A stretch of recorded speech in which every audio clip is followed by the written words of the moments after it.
These are notes 8.4 for Algebra 1, and we are continuing to solve quadratic equations by factoring. So this is just more review from what you did yesterday. So let's keep in mind these things to remember right here, that we always want our equation to be set equal to 0.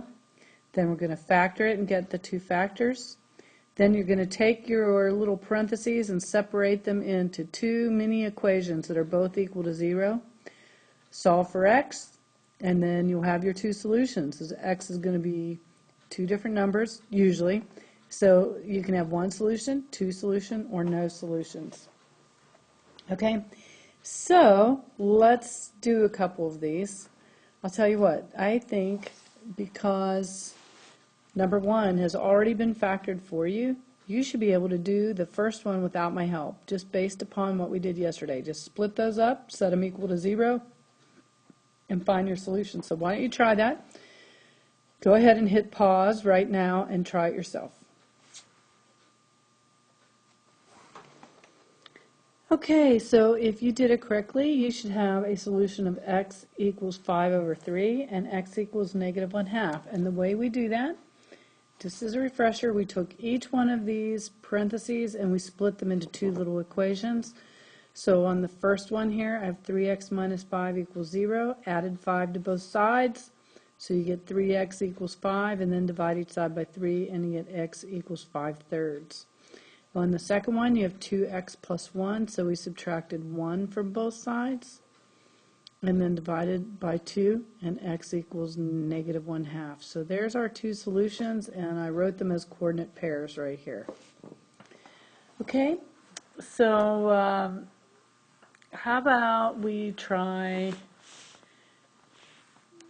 number 2. Let's go ahead and try number 2. So on this one, we're going to have to actually factor it, so make sure we have plenty of room there. And so let's go ahead and figure out what the value of A, B, and C is. A is 2, B is 11, and C is 12. So the sum that we're looking for in this problem is going to be 11, and the product that we're looking for, because remember the sum is always B, the product is going to be 2 times 12, which is 24. So now I need two factors that'll multiply together to give me 24 and add together to give me 11. And so we're going to use the factors 8 and 3. 8 plus 3 equals 11. 8 times 3 equals 24. So we're going to go ahead and bring it up here and break up our B. We have 2x squared plus 8x plus 3x plus 12. Now let's do upside down division. First I'm going to do the numbers. So I have 2, and I'm left over with x squared plus 8. Whoops, not plus 8. Plus 4x. And now we're going to upside down division again. And we're going to take out an x. And so we're left with x plus 4. Bring down our 2x. Now let's do the other side, upside down division. I'm going to take out a 3. And actually, let me do that in orange. 3. And so I'm left with x plus 4. Nothing else we can do on that one. So our two factors are what's outside the parentheses, 2x plus 3, and what's inside the parentheses, x plus 4. But we're not finished yet, because at this point then, we want to take our two factors and split them up and set them equal to 0. So we have 2x plus 3 equals 0, and x plus 4 equals 0. So let's do two little problems here. We're going to subtract 3. So 2x equals negative 3. Divide by 2. X equals negative 3 over 2. On this other one, we're going to subtract 4 on both sides. I'll put my little railroad tracks there. And so x equals negative 4. We don't have anything else to do on that one. So our two solutions, I'm going to write this up above here, are negative 3 over 2, 0, and negative 4, 0.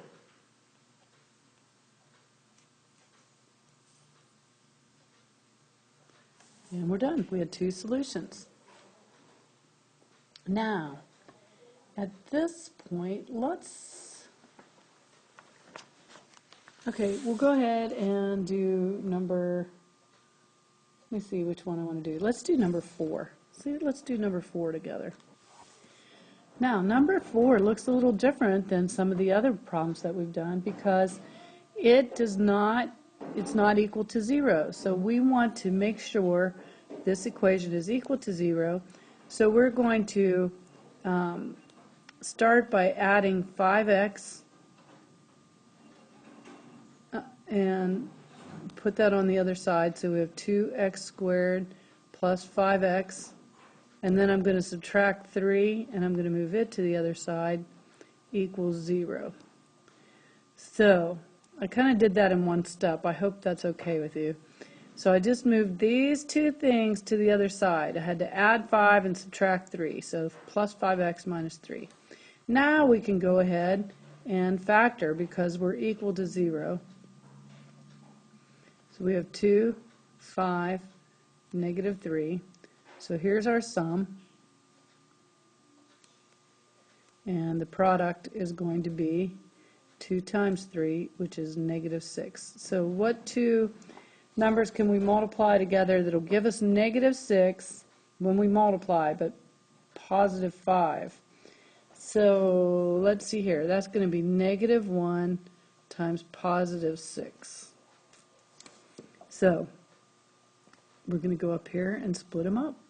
We're going to do negative 1x. If it helps you to put the 1 there, put it there. You don't have to have it there. Okay, now we're going to do upside down division. And the only thing that's a common factor on this is x. So we have 2x minus 1. And on this one, we're going to take out 3. And again, we have 2x minus 1. Remember, 3 divided by 3 is 1. So there we go. Now, how do we do our factors? What's outside the parentheses? X plus 3. What's inside the parentheses? 2x minus 1. Now we're going to take our two factors and split them up. And what do we do with those when we split them up? We set them each equal to 0. And then we solve for x. Subtract 3. X equals negative 3, and on this one we're going to add 1. So we get 2x equals 1. Divide by 2, x equals 1/2. So there's your two solutions. X equals negative 3, x equals 1/2. Okay, we're going to flip the page and go over to number 5. Just skip number 3 for now. We're going to do number 5. And remember, to start solving a quadratic, it has to be equal to 0. So let's go ahead and add x squared. And we'll move that over to this side. So I'm going to put x squared. And then I'm going to go ahead and just move the 10x. We're not changing it. I'm not changing the sign. I didn't change sides. It's basically on the same side. I just want it to be in the right order. So we have x squared plus 10x plus 25 equals 0. All I did there was move the x squared over, and then I changed the order of the 10x and the 25. So now let's do a, b, c. The value of a is 1, b is 10, c is 25. So let's see here. The sum that we want is the b equals 10, and the product is a times c, which is 25. So what are two numbers that we can multiply together and get 25 and add together and get 10? It's going to be 5 and 5. So we have x squared plus 5x plus 5x plus 25. Upside down division. I'm going to take out an x, and so we have x plus 5. And over here, we're going to take out a 5, and so we have x plus 5. Bring the 5 down. So what's outside the parentheses? X plus 5. What's inside the parentheses? X plus 5. Okay, well now at this point we need to split up and make two little equations. But what do you notice about our two equations? They are exactly the same. And so to solve it, we're going to subtract 5. You get x equals negative 5. I'm going to subtract 5 again, and x equals negative 5. So what do you notice about this quadratic? It has only one solution. They both came out exactly the same. So there's only one solution, and that is negative 5. If we were to write it as a coordinate pair, it would be negative 5, 0.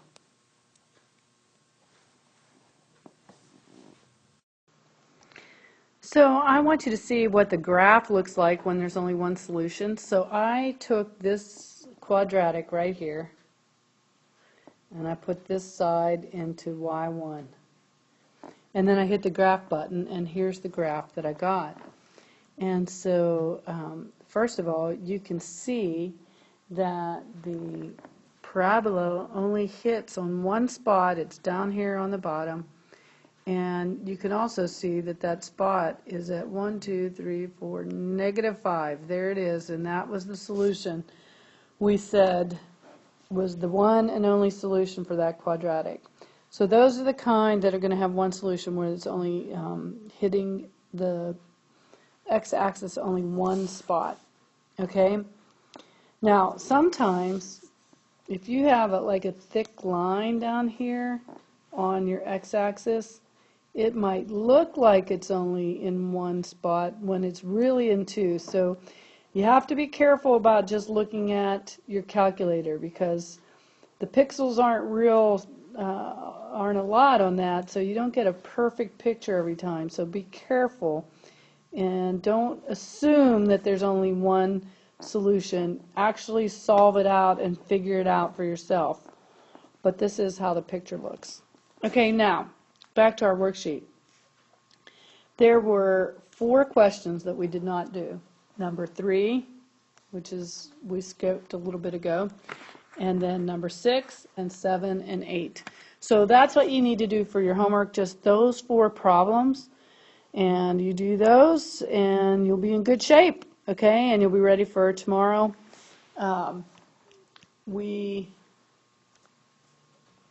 We will continue to be working on solving quadratics, and we're going to start giving you some more information and maybe some different ways to solve it. So, but for now, practice those, and if you're having trouble, come in and see us in tutoring, okay? Thank you. Bye.